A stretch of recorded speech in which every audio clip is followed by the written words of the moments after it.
You are listening to KLRN Radio, where liberty and reason still reign. In uncertain times, we could use someone to lean on. Blue Cross and Blue Shield of Oklahoma will stand by you with plan options to fit your budget. If you've recently lost your job, had a baby, or moved, you can still get the healthcare coverage you and your family need. Financial help may be available for those who qualify. Call 855-452-BLUE or visit hereforyouok.com to see if you're eligible to enroll. Blue Cross and Blue Shield of Oklahoma, a division of Healthcare Service Corporation, a mutual legal reserve company.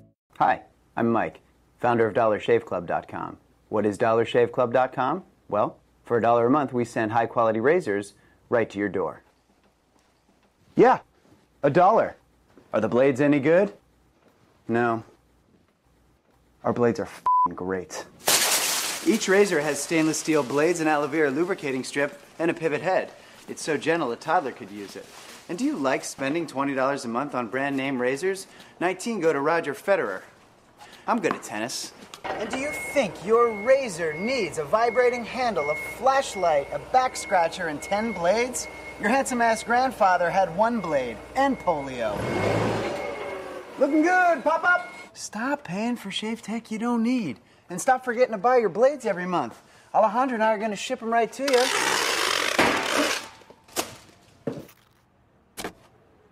We're not just selling razors, we're also making new jobs. Alejandro, what were you doing last month? Not working. What are you doing now? Working. I'm no Vanderbilt, but this train makes hay.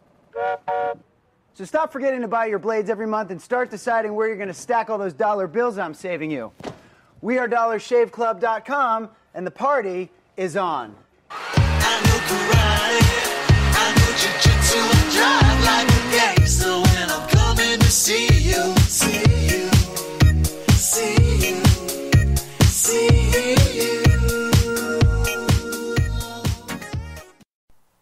The following program contains coarse language and adult themes. Listener discretion is advised.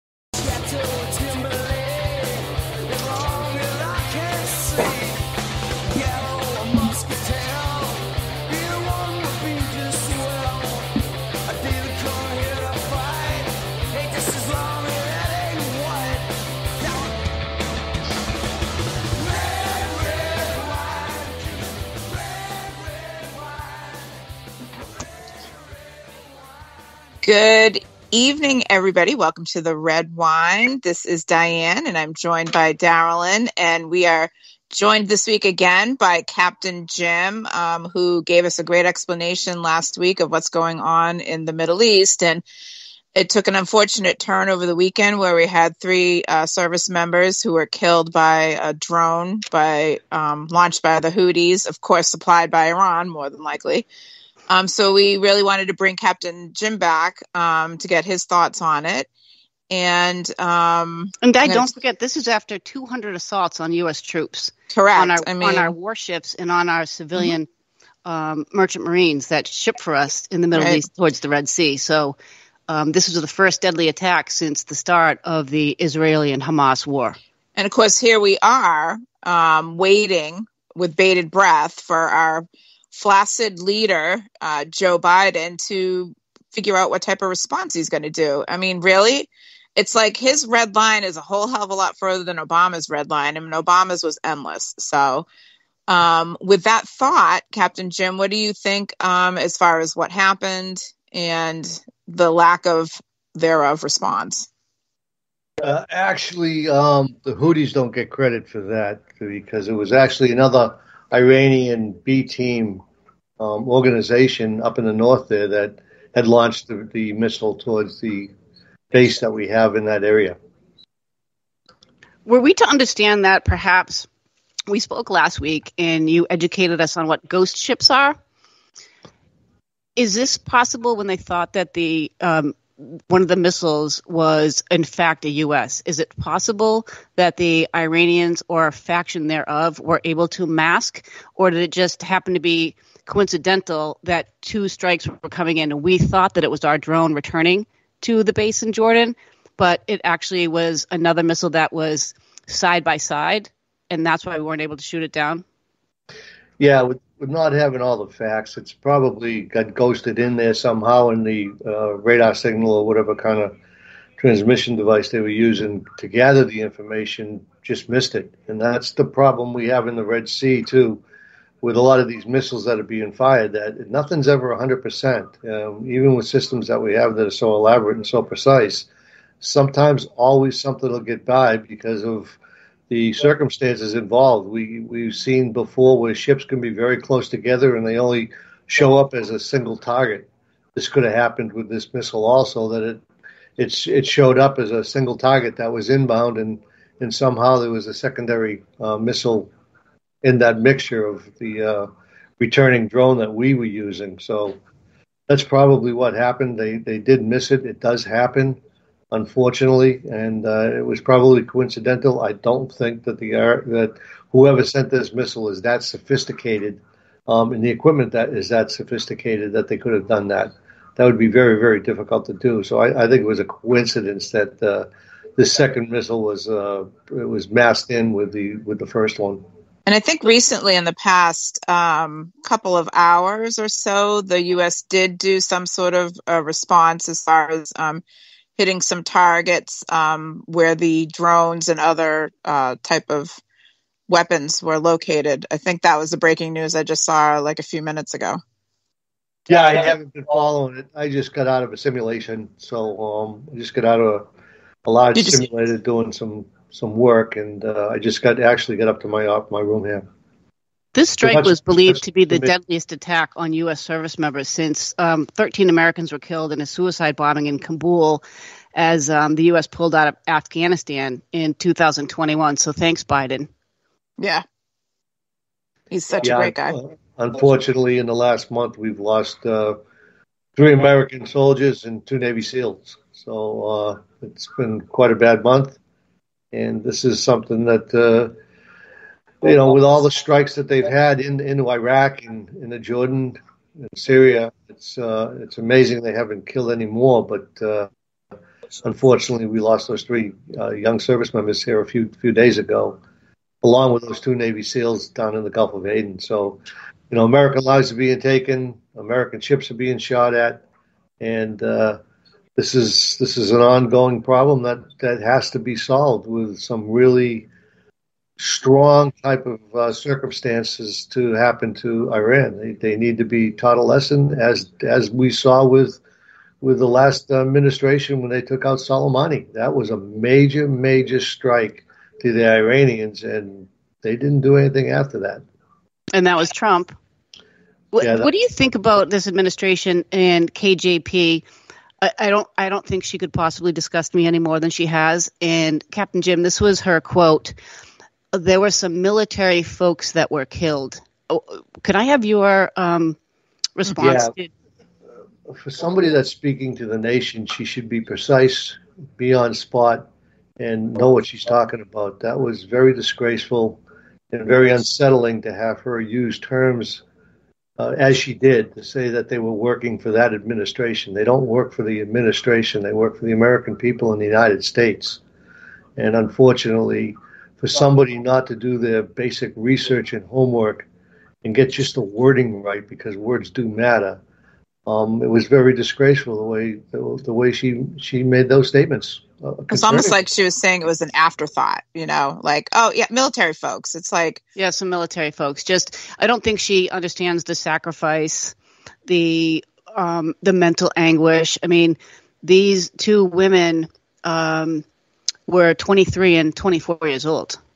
And one of the girls, they're from the 718th Engineering Company out of Georgia, the 926 Engineering Battalion, the Army Reservists out of Fort Meade, Georgia.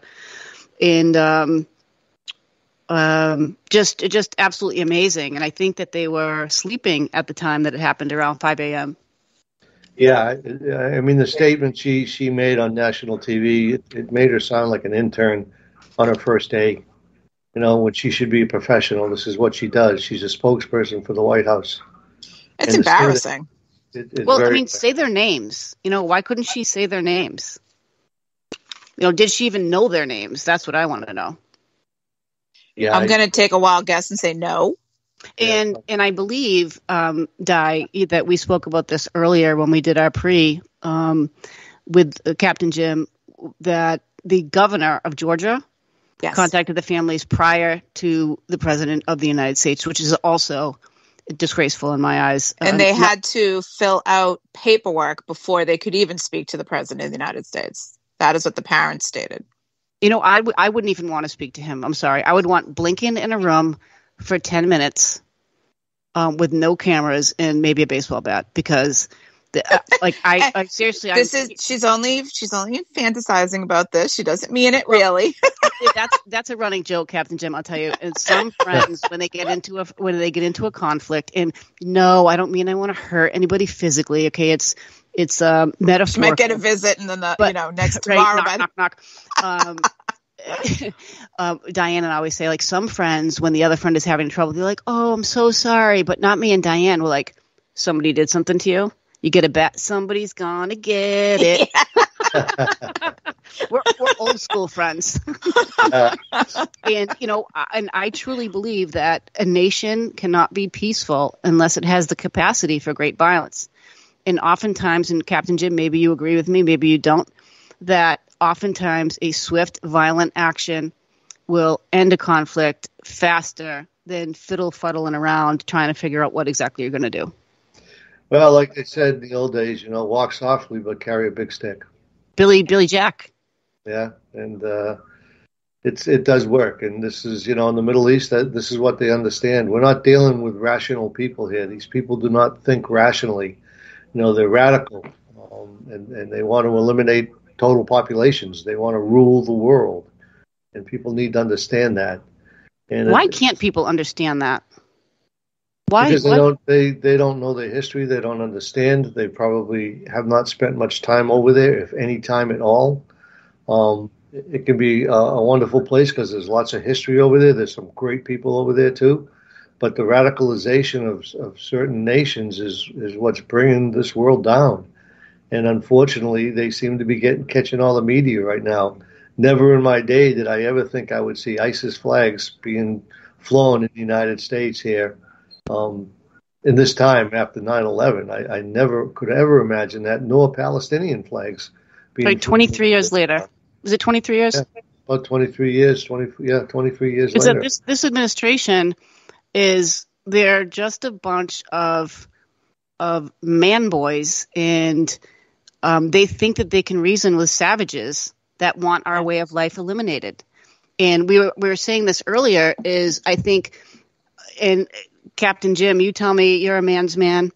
You have, your brothers, they're all men.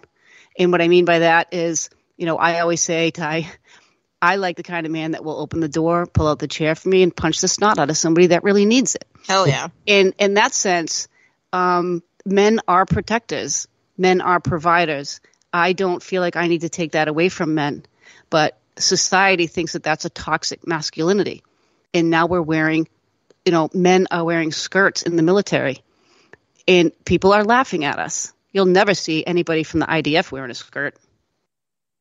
Well, the British used to wear skirts. They call them Scots. We'll give it to the British, okay? Yeah. But, it's the feminization of our men. We're losing our identity. And, in an arena where you're in the military with discipline, there's certain things that go along with the discipline and following orders. We're not, somebody gives you an order to do something and you don't have a judgment on that. You either do that or you pay the consequences. You go to the brig. Right. So, and you need that, and you just hope that you have people in a leadership position that are giving the correct orders. Absolutely. I mean, they had a hearing in Congress the other day, and they said that we will get the product through the Red Sea. We will move the goods, and merchant mariners know that, and they know they're going into danger. They're leaving their kids and their families at home. Some of these mariners have very, very young children, and they're leaving their kids, and they're going out into a situation where they know that the Houthis can get lucky, and that could be the end of it. So, this is not a situation where you can say, well, we're not going.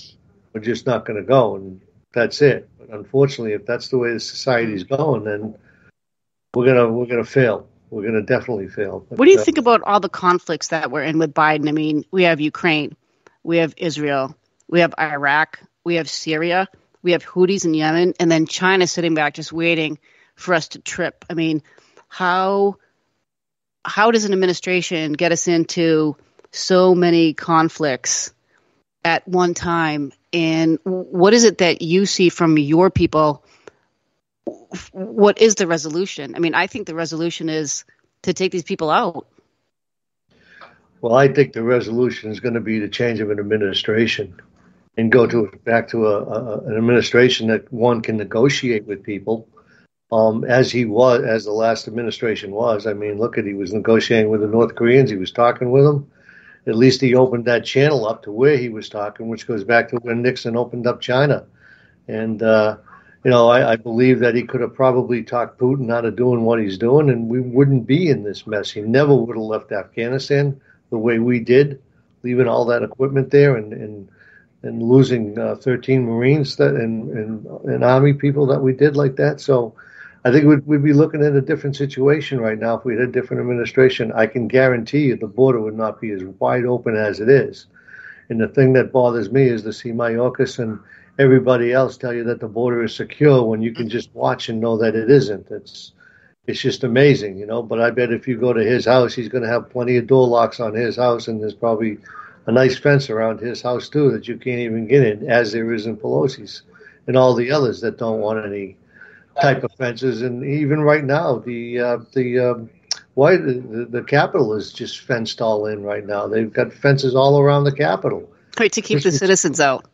Yeah, and this was supposed to be the citizens' homes. When we go back to the day, back in the days of Washington, Lincoln, the White House was open. People could walk into the White House. It was the people's house.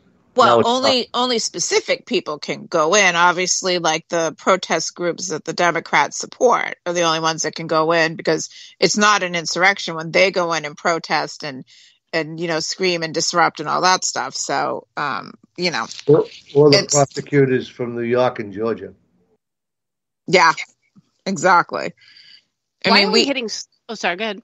Oh, well, I was going to say, I think when we broached the subject earlier is how military, not military support, but joining the military, the numbers are far lower than they have been. And obviously we talked about this earlier, where when people, sign up the draft, and your thoughts on if you think the draft will come back. And then thinking of some of the young people that are out there today, like Darren's mentioned, that,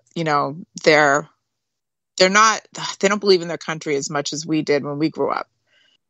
And will it be like a Vietnam era issue again?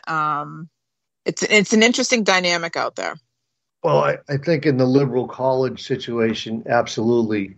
I'm very fortunate that I get to work with a lot of young people. And when I say young people, I'm talking about people that have just left the maritime academies and are in this industry in their very young age. In their very early 20s, and they're good, strong Americans. They're patriots. They'll go to sea and they'll do what they have to do. So I do believe that we have still the younger generation. There's still a lot of hope there. There's still a lot of good kids that know what the right thing to do is. It would be very unfortunate to lose those kids in an unnecessary war. So We definitely don't want to get ourselves into a war and lose the young population that we have right now, because it certainly wouldn't be the kids from Harvard or Penn or any of those Ivy League schools. None of those senators' sons. Correct. So I think the only way to get out of this is right now it would hopefully be negotiations, but I think we're way past that point. And I think the Houthis will continue doing whatever they are doing right now. The excuse of saying that they are doing this for the Palestinians is exactly that. It's an excuse. It was just an avenue for them to start doing this. They would be doing this if the Palestinians weren't even involved. This is Let me take a little conspiracy theory hyperbole. And let me go off into, a little black hole here. Oh boy. Is it right? Okay. Stand by. Buckle up for a second. We have an election coming up. What's the chance? I mean, we're hitting soft targets. We're hitting empty warehouses. We're hitting empty munitions barriers. We're not hitting oil refineries or oil terminals. We have no sanctions right now. So what's to say that this crooked malfeasance of an administration wants this war so that there would not be a change of administrations? I mean, that's really in the back of my mind. Maybe it's hyperbole, maybe it's conspiracy theory type stuff. But, if men are women and men are wearing skirts and people who are running our healthcare system are 500 pounds still calling for us to get the shots, I don't think anything's off the table. No, I mean, let's just look what's happened to the police departments with this defund the police and in the shape all these police departments are in right now, with funding and membership that they have. They don't have the numbers they used to have. Mm-hmm. Let's look at the incident in New York yesterday or today with the disgraceful immigrants beat up on 2 New York cops who were just trying to move them along. So the cops are being outnumbered. And it could be with the amount of people that have come into this country, we could have chaos. I think we should march in New York with all the police officers because that was done. It should be as if there was a funeral there. And we should all be going into New York and flooding those streets in uniform. I am beside myself that they were released on bail. Are you out of your shocked? Loving mind? Look at New York. They let murderers out. But what does that say about the judges? The judges are anarchists. But is it the judges or is it the bail bondsmen and the bail commissioners? Because normally the bail commissioners are the ones that let them out. Well, I mean, they have to be arraigned, right? So they're arraigned in front of a judge. The prosecutor should ask for bail. If the prosecutor didn't ask for bail, then shame on them. I'm tired of it. I really am. It seems like the police are trying to do the right thing. Mm-hmm. They're not filling the jails. I mean, just here in the Cape, they hold 600 prisoners, but they only have 150. Like, let's fill that place up. It's disgusting what is going on. I mean, and these are specifically people that Soros, I hate that guy's name with a passion, but this was part of his plan when he funded all of these races for these district attorneys that are very soft on crime. You got the ones in Los Angeles, Garcon. And he did the same thing when it came to journalists like 15 years ago in the journalism schools. All the media that you see now is a result of his investment in these programs. And his son is just as bad. So it's not like if he goes, you still got the son there. But they've infected this country at every level possible. And also change the language. Captain Jim, what do you think about KJP's "we're going to punch back"? I mean, this isn't a boxing match, all right? 5 American lives were lost, 5 souls, 5 families ruined, all their friends. There's no recovering from this. There was a post today that someone said, I hope they get 100% recovery. You don't recover from your friends being blown up in war. You don't. You don't recover from that. And to say the words "punch back," give me your thoughts on that, Captain Jim. Like I said, she's an intern on her first day. The things she says it's just ridiculous. The woman lives out of a binder, and she doesn't do her research, and she just sounds like a child with some of the things she says. A petulant child. Yes, and it's rather insulting. The way she speaks down to a lot of the reporters, and she shows very, very little respect to anybody. Well, it's like the entire administration. They have no respect for anybody. I agree. It's sad, but the thing of it is this just didn't happen overnight with this administration. It just progressed a little more rapidly with this administration. This has been going on for a while, and it's been building and building and building with the depletion of a lot of different things. Like the American Merchant Marine has been depleted. We don't have the ships to move the goods for the military to support our military, and that's one of the main things we do is support the military. So we don't have that arm. So that puts us into a bad position, especially if we're going to fight two wars on two fronts, over in the Pacific and here in the Atlantic and the Mediterranean. Captain, let's stop there just for 1 second. I don't mean to interrupt you, but you said that we don't have enough ships. Now, what's your take on Mass Maritime, Maine Maritime, and they have really, like, their leadership at Mass Maritime, their president, who's been the president for the last decade, has never been to sea.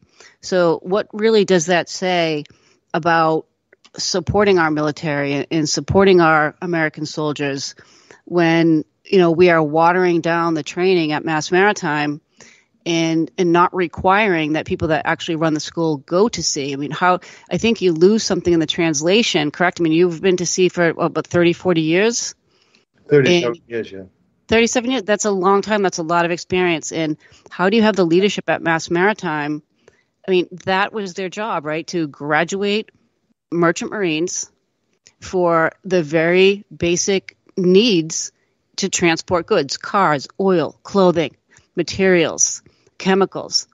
And our ships are so lacking. What does that say about the maritime academia? Well, exactly that. When I went to the academy, it was just two things you did. You either went deck side, being a deck officer, and an engineering officer. And as the Merchant Marine got depleted, they became more of the academia. They were more interested in becoming academia rather than an institute of learning, really, for maritime engineers and mates. So the school got very diversified, and with diversification, you've got all sorts of stuff that creeps in there. What bothers me the most is they call themselves the Commonwealth Leadership Academy. And I don't know how you can have leadership when you hoist the I don't even know what flag it's called, the trans flag above the American flag. That was horrific. No flag should be above the American flag. You can fly whatever flag you want, but I believe, Captain Jim, that we all fall under the red, white, and blue. Under that, you are free in this country to fly whatever flag you want. But, I called Mass Maritime on that. I spoke to maybe some of your colleagues, Captain Jeff Hagopian, Mike Mahoney, Doug Foley, who runs the Thunderbird scholarship. Great, solid guys like yourself. I believe Mike Mahoney is your classmate, correct? Maybe Jeff Hagopian? Original 77. Yeah, so Jeff will be on our show too. He was a whistleblower about the Nobles drilling, so that will be really interesting. But, what do we do about this lack of ships? I mean, what do we do about the lack of protection when they're coming into the Gulf of Aden and that choke point there and they're being attacked? I mean, why would somebody go in the military? Why would somebody go in the Merchant Marines? Actually, absolutely. When I got into the academy, wages were really, really pretty strong in the Maritime Academy in the Merchant Marine, and that was a big drawing point. As the years went on and the ship started to decrease, we saw the disproportionate amount of money that was being given to sailors to where it just was almost fiscally not worth going to sea anymore. You didn't make a lot of money to be away from home for a long period of time. I bet you were married forever. Yeah, absolutely. 30 days out, 30 days home, 30 days out. Love you, bye. Used to go 180 days. And then you're kidding, really? 30 days. And back out for another 180 sometimes. But you did that yourself? Yeah, and that was what drew you there. Was you made a good living, and it was a good job. It was a great job. I wouldn't do anything different than going to sea. I loved going to sea. It was a profession for me. But now, with the diversification of the Maritime Academy and what they've gone into, they've added a lot of good majors, and there's a lot of opportunity for people. But that also grew the school. When I was there, we only had about 600 cadets, and now I think maybe one class only has 600 cadets. So that school's just really quadrupled in size, and with that, everything else comes with it. So the diversification that we're seeing now, with the trans flag and all that being flown above the American flag, that's a disgraceful thing to do. Nothing should ever be flown above the American flag. And I don't even know that they have any trans students. I don't know where, I don't know why they decided to do that. This wokeness has kind of led into this whole entire culture, and we're hiring people on color or skin, or imagine if we hired people on height. Yeah, People. I would never be hired. when you go to sea, we don't have any type of separation of color and everything. Everybody's what we call a shipmate. You're a shipmate because you may have to rely on that person to save your life at any given time. So it doesn't matter what they are or who they are or what their religion is. They all become shipmates, and everybody looks out for each other. And that's the way it should be. We're not individuals when we're out there. We're all one group. We're a crew. And that's the only way a ship will survive, especially in times like this where we could possibly see some ships get hit by missiles and stuff. The guys that are on board right now haven't had to deal with that since probably Vietnam, when ships were being hit in Vietnam, but to this time period right now. And we did have a couple tankers get hit in the 80s by an Iraqi jet that hit a couple of ships with missiles. So a lot of this younger generation hasn't had to even deal with that, the Persian Gulf War or any of that stuff. So this is all new to them. But if they do have a situation where you have a major fire on board, they're going to rely on other people to help them get them out of a problem, because dealing with fires for a long period of time, this isn't a fire you're going to put out in 3 or 4 hours. You could be fighting this for 2 or 3 days, depending on and it's only a crew of 25, you said, right? So that leads to exhaustion. Sometimes less. So, you become what we call shipmates, and that's a term that's used widely in the maritime industry. Is he's a shipmate, and it's speaking about shipmates. The Galaxy Leader. Can you update us on that? Last week when we spoke, they had been captured by Houthis. And what day are we on now? Yeah, they were actually talking about her in Congress yesterday. If anything was being done, and of course nobody knows. Nobody knows what's being done. How is that possible? Well, it's a ship that has a multinational crew. There's crew members from all around the world that are on that ship right now. And I have no idea what's happening to that crew because it's very close to who's ever in the negotiations with them right now. But what about their fuel? Are they in your experience, in your training, they've been captured for more than a few weeks? They're running out of fuel or food, or they're well over 2 months that they've been held hostage. 2 months, right? Yeah. And they are definitely going through fuel every single day. You need to use all the fuel just to keep the engines, the generators running, so you can have your air conditioning and your heat and all your hot water and your water running and all that type of stuff, the hotel amenities just to keep going, and then all to keep the galley going with the food. So they're burning through fuel, and like I said before, these don't have MSD tanks, marine sanitation device tanks, that they're only probably dealing with raw sewage. So it gets to be pretty nasty on that ship. I'm sure that ship is probably... I've been to Amsterdam. I know what raw sewage smells like. Hey, Amsterdam's great. What are you talking about? Well, I don't know where you went. I don't think that was raw sewage. It was probably someone yakking from all the... Oh, no. Trust me, it was sewage. Where? What about our U.S. intelligence? I don't know if you can comment too much on this, but is our U.S. intelligence, did that have anything to do with these drone strikes? Are they responsible, or is this kind of a 1 in a million mistake that this drone came through? What's your feelings? Oh, I think that was a Las Vegas moment. That was a 1 in a million type hit. It's the roulette table. Yeah, I think they were lucky. I think the people in the intelligence world that are actually out there doing it are very good at what they do. The people that I know are amazing people, and they're very good at what they do. Tell us about the United Nations. I'm not a big proponent of the United Nations. That's something I'd like to see leave New York as quick as possible.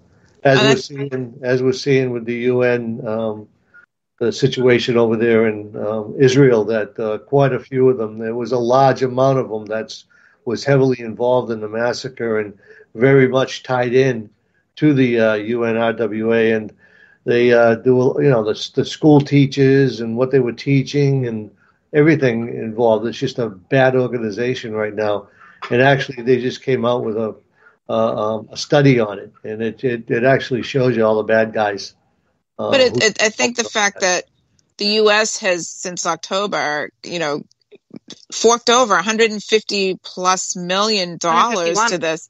Yeah, 151 to this organization, and I'm not seeing anywhere from the Biden administration. Granted, yes, they finally stopped funding it. Obviously, I think there's about 10 or 12 nations that have. But the UN already supported Hamas. So the UN is blatant about supporting every single terrorist group, and I don't care what anybody says. They pretty much will support most of them for whatever reason. Yeah, they seem to be like the United Nations of money laundering. Yeah, and they're setting all these agendas for the countries, they're trying to take away country rights. It's like, absolutely. I think someone needs to drop legalize prostitution, which I couldn't. I mean, human trafficking. Come on. Well, that's because they're probably making a damn good profit from it, because they're not going to do it for free. The UN needs to be drop kicked right out of New York. Get them the hell out of there, and they're on our dime because we pay the majority of it. Did you ever think that there was a surplus in Massachusetts of $45 million a month? I had absolutely no inkling whatsoever that we had $45 million a month to spend on illegal aliens and housing them with absolutely no benefit to us, none. With the $80 billion or whatever we're up to now with Ukraine, $45 million. I mean, you couldn't bankrupt us on purpose if you tried, and it looks like we're doing it. And now we're supporting terrorism. We're doing these pinpoint strikes and not at great resources against Iran. What's with this flaccid, feckless leadership? And what do they think is going to happen? Do they think China is going to be a good master when everything is decimated? Do they think they're going to live in the castle by the hill, or do they think they're going to be the first ones off with their head? What's the impetus for this? Money. To not protect the United States. Yeah, money, power, and greed. They're just going to overload every system we have in the state. It's just going to be it's going to be more money out of your wallet to continue their programs. Unfortunately, that we'll all be broke. We'll all be slaves to the state. Well, the only thing that can change is if people, because I don't, obviously I grew up in Newton, and I don't understand why people continuously. No, it just doesn't sound as good when you say I'm from Newton. I mean, it sounds a whole lot better when you say I'm from Lynn or Revere, but not Newton. If it's Lynn, you'd have like full body tats. Yeah, or Revere. You'd be like 98 pounds of track marks. Everybody would just be afraid to stand next to you and cough. Newton, they're like, oh, but I'm like, listen, I am from the poor part of Newton, not the rich other part side, of Newton. Right? Not the other side of the pike. I'm closer to the lake than I was to, Let's talk about Blinken. What should we do with Blinken? Maybe we should put him in a dress and make him. He needs to resign. Well, I mean, he could very well be impeached. Yes, of course he can. But I think it's going to pass in the House, but it's probably not going to pass in the Senate. Captain Jim, what did John McCain say about Blinken? He said it was a danger to the United States. Mm-hmm. Yeah. And he still is. He still is, yeah. He's and of course Biden puts him right in. Yeah, he's a highly educated guy that's been in the system for a long time. And that's the thing, Would he right? be considered like? Well, I was thinking, is he considered similar to he was a bureaucrat before who all of a sudden got a position of Secretary of State? It's kind of like John Kerry. Yeah, he's a guy that spent his whole life in school and he never did anything except for sharpen pencils. It does sound like John Kerry.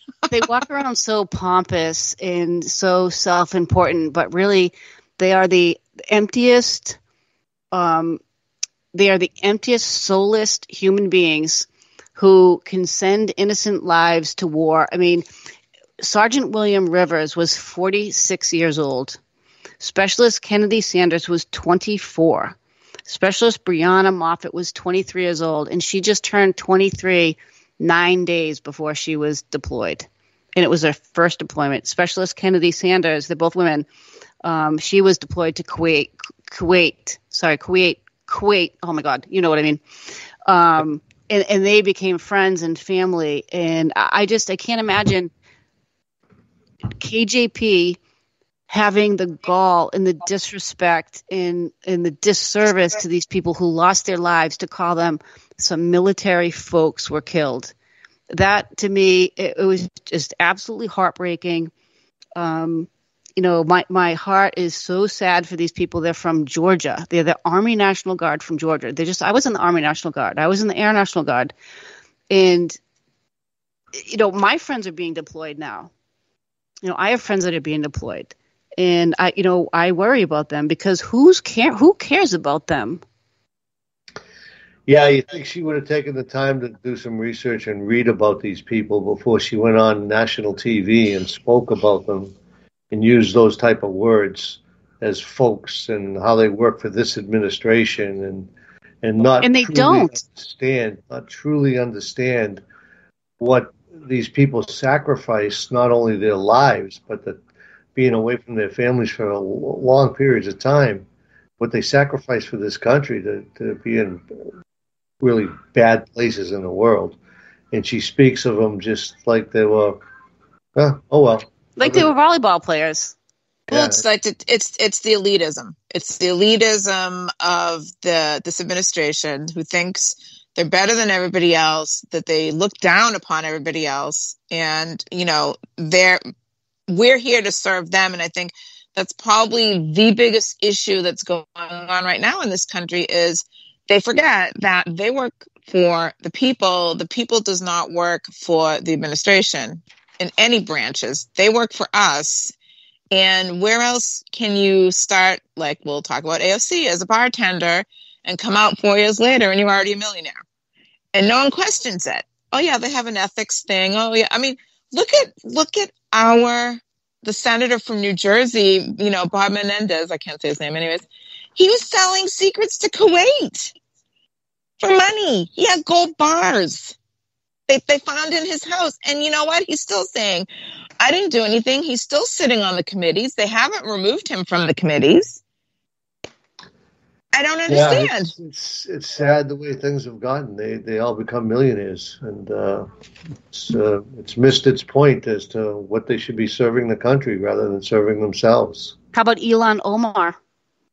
Oh, yeah. How about Ilhan Omar? She needs to resign. She needs to be impeached, is what she needs to be, and recalled. They have to recall her in Michigan, whatever. But she's in Minnesota, right? Yeah. No, I thought she was. Is she Minnesota? Or I think she's Michigan? Minnesota. Well, it's one of those M's. Starts with an M. Yeah. I thought it was Minnesota, but maybe I'm wrong. I'm a product of Newton schools. Need I say any more? but she swore allegiance to Somalians, not to the United States. She swore allegiance to Somalians, and that is reprehensible. And she has the notion of, because I'm in the United States and I have free speech, I can say what I want. You can say what you want, but your oath is to the United States. Your oath is to the United States Constitution. We live in a constitutional republic, and we are guided by the Constitution, not your emotions. And she violated her oath. And she violated her oath. And what I want to know, look what's happening in Texas. Texans don't mess. I usually try not to interject when you guys have a guest, but I'd like to make 2 points of order. One, she pointed out they are Somali, not Somalians, so you're insulting them right now. And two, I beg your pardon. And two, I'm pretty sure she was sworn in on a copy of Green Eggs and Ham, so I'm not sure it counts. For affecting her. Oh, yeah, no, I get it. It was completely tongue-in-cheek. But also, I'm pretty sure she was sworn in on a copy of Green Eggs and Ham, so I don't think it counts anyway. But was she from Michigan or Minnesota? $5 says Minnesota. Minnesota. I'm not betting anything because I know I'm probably wrong. I think she's Minnesota, I think. To say she's Michigan just so I can be right. So it's Minnesota. Well, so I can't break the space-time continuum, Di. You're rarely right as it is. So. Well then. Batman. To think I used to think you were the best boss man in the world. I take it back. You'll change your mind by tomorrow. So should we start to call the Gulf of Aden or the Arabian Sea? The Arabian Sea. Let's see, the Persian Gulf. Persian Gulf, yeah. Yeah, the Arabian Sea. I did try to tag in. We were in a 1-hour firefight with warships fired at by the Houthis recently. Yeah, a commercial ship that was engaged, and they ended up, the firefight lasted about an hour, but luckily the military ships were able to take care of all the missiles coming in. We did have an American ship last week, the Maersk Detroit. One of the missiles got through and almost struck the vessel. It was, I think it was about 100 meters off the ship. But a scary situation, you know, even with a guided missile cruiser alongside you who has the capacity of taking all these missiles out, one got through. And that's the same thing, very similar to probably what just happened up in Jordan there when we lost the 3. One got through. So it does happen. And we got to look at taking the risk right now because we don't have enough assets to be able to handle the situation. Right. Well, where are all our assets? They're on the tarmac in Afghanistan, and $80 billion going to Ukraine. So what do we have left? I mean, what are our reserves? What kind of munitions do we have? Well, I don't know the answer to that, but yes, you do. You know, no, I don't. But I mean, if they wanted to really go at it, they could probably take out a lot more than what they are in Yemen. But of course, they don't want to drag us into another war or put boots on the ground in Yemen. That would be pretty bad to do. Is to get involved in that place. We just got out of Afghanistan, and unfortunately, it would. So. I mean, if they really want to make a big statement and make this stuff all stop, they got to do exactly what Trump did and hit a big target. Mm-hmm. Like when they got Soleimani. Like when they got Soleimani. And when we did Hiroshima, we got a result for a bit, and then we got Soleimani. We had some calm for a little bit. And that's because Trump didn't hesitate to give the command to take him out, knowing I don't full think you well can hesitate. That the repercussions. You look at the damage that Soleimani had done, with the Zaidi program and killing all these Americans and getting away with it. And the guy was traveling, roaming free around the world. And, with Trump, enough of that was enough of that. And it was over for him. And the Iranians took about 15 steps back and they just waited until they got the right opportunity. And right now the opportunity is wide open for them. So they see what's happening on our borders. They see what's happening in our streets. We're in chaos right now. The police departments are underfunded, undermanned, and the opportunity is golden, and that's what they're doing. They're taking care of the opportunity, but like the way they are, they're not doing it directly. They're using their B teams and their C teams to do it with Hamas and with the Houthis and with Hezbollah and all the other organizations that get funded by Iran with all the money we gave them. Correct. And the only thing that I think we can do, Captain Jim, is to educate ourselves because we can't. It seems like we can't depend on the government to tell us. Not that anyone should wholly depend on the government. I think that's the problem, right? Is the media is supposed to be the truth tellers. They're supposed to hold the other 3 branches of government accountable, and they've sold out. At what point, though, do we say who hasn't sold out? And what they do is, the 10 rules for radicals, the first rule is to say the other person is doing what you're doing. And that's what they're doing to us. They're saying, we are trying to ruin democracy. And, democracy isn't jailing your political opponents. No. And it's getting scarier out there, too. Yeah, but, the American spirit and the American will is very difficult to break.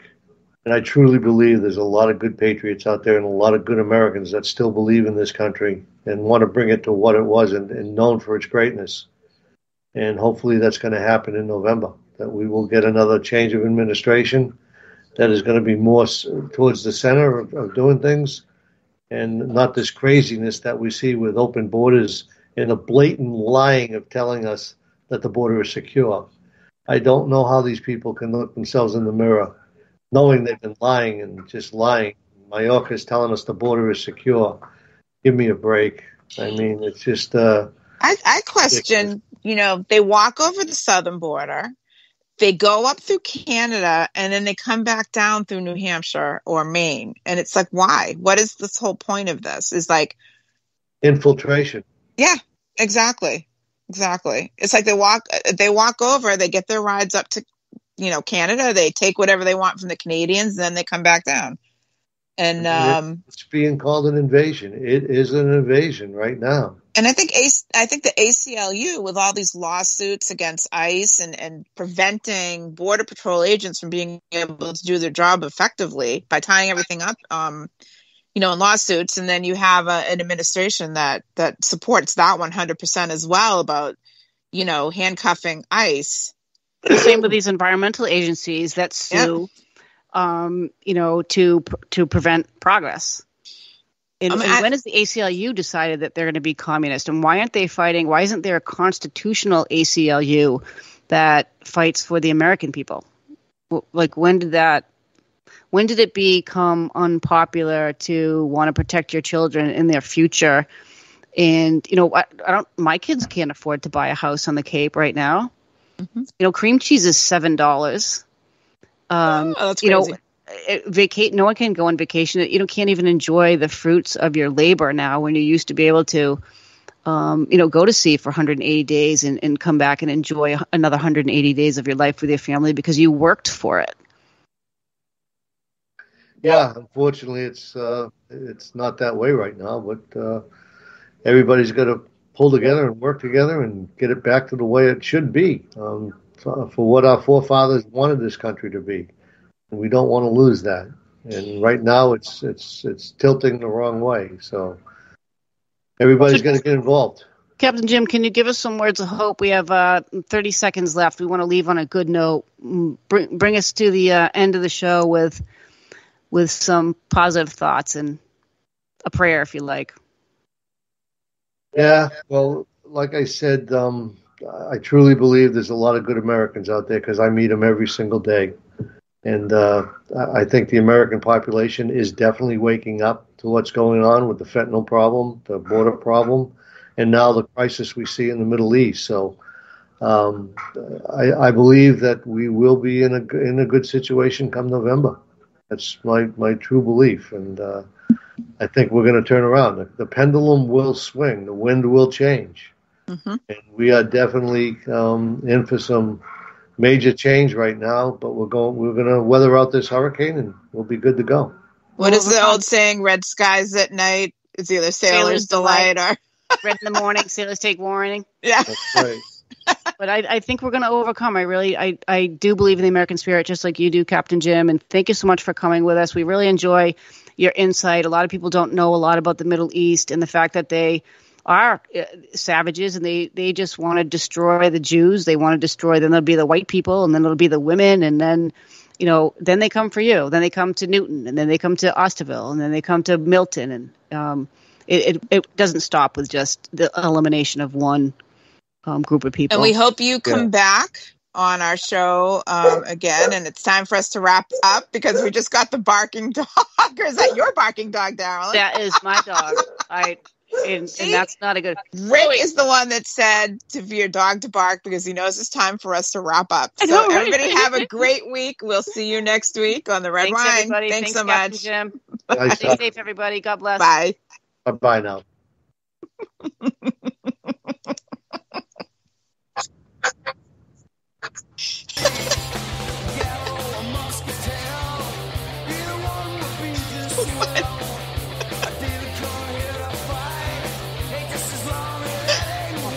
All right, folks, stay tuned for the Rick and Morty Show coming up next. Closing act coming soon.